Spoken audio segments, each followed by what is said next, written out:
Hello दोस्तों, नमस्कार। बहुत बहुत स्वागत है एग्ज़ाम मास्टर चैनल में। और बड़ी खबर ये है कि अब प्रारूप बना लिया गया है। यहाँ पर आप देख सकते हैं जन सूचना अधिकारी के लिए।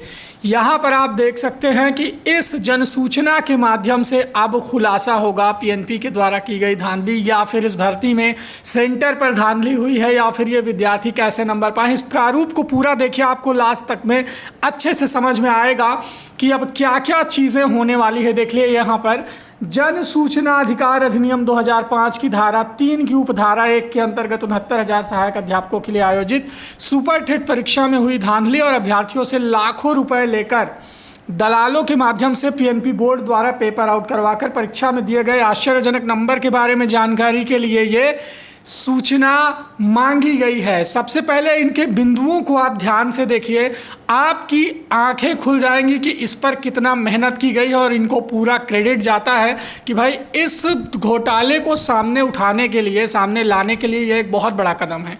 तो सारे बिंदु को ध्यान से देखेंगे। बिंदु नंबर 1 क्या कहता है, देखिए इनका 69,000 सहायक अध्यापक के लिए आयोजित सुपर टेट परीक्षा 86,500 की भांति बहुत बड़ी धांधली हुई है।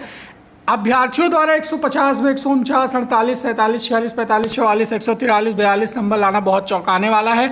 जाहिर सी बात है कि भारत की सबसे भ्रष्ट परीक्षा नियामक संस्था पुराने अधिकारी कर्मचारी मिले हुए हैं। अब यहाँ पर देखिए, यहाँ पर एक तो ये मुद्दा उठाया गया कि भाई इतने नंबर कैसे। बिंदु संख्या 2 ये कहता है कि परीक्षा कराने की जिम्मेदारी शासन किस किस अधिकारी और कर्मचारियों को लगाया गया था, उनका विवरण दे। ठीक है, यहाँ पर पद नाम सहित विवरण, जो सचिव थे, रजिस्ट्रार, उप रजिस्ट्रार, सहायक, वरिष्ठ, गोपनीय, वरिष्ठ, कनिष्ठ, ये सारे लोग, उनका नाम, उनका इलाहाबाद में प्रारंभिक तैनाती वर्ष, किस साल वो इलाहाबाद आए, भ्रष्टाचार, घोटाला या किसी आरोप का अगर मामला है तो उसका विवरण, मूल निवास उनका जिला कौन सा है, 68,500 में उनको क्या आरोप लगा था, और उनका बैंक बैलेंस और उनके परिवार का विवरण, ये मांगा गया है बिंदु नंबर 2 में। बिंदु नंबर 3 में क्या मांगा गया है, देखिए यहाँ पर, क्या सुपर टेट परीक्षा कराने के लिए बाहरी विभाग के अधिकारियों व कर्मचारियों की सेवा ली गई थी। अगर कोई बाहर से संलिप्त था तो उसकी भी जानकारी दी जाए इसमें। बिंदु संख्या 4 कहता है 69,000 सहायक अध्यापक के लिए आयोजित सुपर टेट परीक्षा की उत्तर कुंजी बुकलेट सीरीज ABCD किसके पास थी, किसके पास रहती है और किसी अधिकारी व संस्था कर्मचारी की जिम्मेदारी थी। बिंदु संख्या 5 कहती है 69,000 सहायक अध्यापक के लिए आयोजित सुपर टेट की परीक्षा आंसर कुंजी बुकलेट सीरीज ABCD अधिक लापरवाही के कारण परीक्षा के पहले प्रतापगढ़, लखनऊ, इलाहाबाद, जौनपुर सहित अन्य जिलों में आउट हो गई थी, उसने कितना रुपया लिया था। बिंदु संख्या 6 का क्या कह रहा है कि कृपया निम्न सूचना निम्न प्रारूप पर ही भेजें। ठीक है, इसके बाद 7वां बिंदु कह रहा है सुपर टेट परीक्षा आयोजित कराने की जिम्मेदारी अभ्यर्थी, कितने रुपए का ठेका किस एजेंसी को दिया गया था, कितने लोगों ने टेंडर में हिस्सा लिया गया था, टेंडर सहित सभी का पूर्व विवरण और पता बताइए। जो सेंटर वगैरह बनता है परीक्षा करवाने का ठेका, उसकी बात हो रही है, पास करवाने की बात नहीं हो रही। ठीक है, बिंदु संख्या 8 आप देख सकते हैं कि टेट 2018 में 100 से ज़्यादा ऊपर अंक प्राप्त करने वाले अभ्यर्थियों के विवरण 50 की संख्या।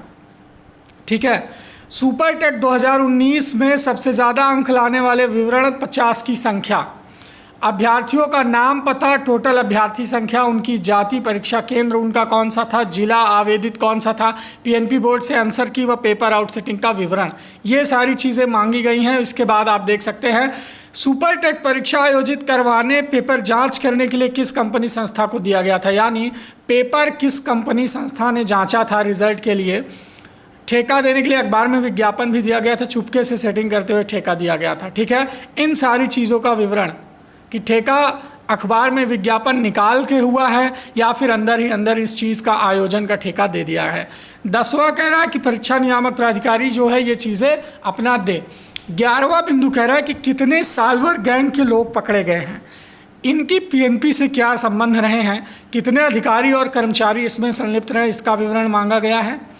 अब देखिए, सुपर टेट परीक्षा के दौरान किस किस जिलों से परीक्षा के पहले पेपर आउट होने की जानकारी पीएनपी को मिली, बोर्ड ने उन पर अब तक क्या कार्यवाही की है, कितने मामले को लेकर शासन को अवगत कराया और कितने मामलों को लेकर मुकदमा हुआ है, इसका विवरण दे। अब तक कितने शिकायती पत्र पीएनपी को सुपर टेट परीक्षा की धांधली से संबंधित ईमेल, व्हाट्सएप, रजिस्टर्ड डाक से मिल चुके हैं, शिक्षा मंत्री, मुख्यमंत्री, अन्य विभाग के मंत्री, विधायक द्वारा भेजा गया है और उस पर अभी तक क्या कार्रवाई हुई है, इसका विवरण दे।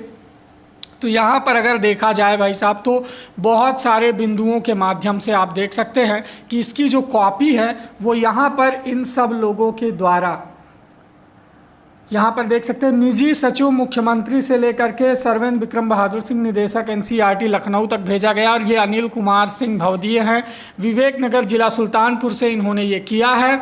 और इतनी इन्फॉर्मेशन मांगी गई है कि भाई अब इस घोटाले में कुछ पॉजिटिव चीज़ें सामने आती दिख रही। इससे जानते हैं क्या होगा, इससे बड़े स्तर पर अगर देखा जाए तो बड़े अधिकारियों का ध्यान इस ओर आकृष्ट होगा। इस आरटीआई के माध्यम से कुछ ना कुछ चीज़ें तो क्लियर होकर के सामने आएंगी। हो सकता है कि कुछ नाम, कुछ चेहरे आपके सामने आए और आप भविष्य में उनको इस भर्ती से बाहर होते हुए देख पाएँ, ठीक है, देख पाएँ। तो ये सारी चीज़ें हैं जो अब सुपर टेट परीक्षा में हो रही धांधली को उजागर करने के लिए हो रही है। तो आप सब लोग अपना सपोर्ट बनाए रखिए। Thank you so much, bye bye, take care.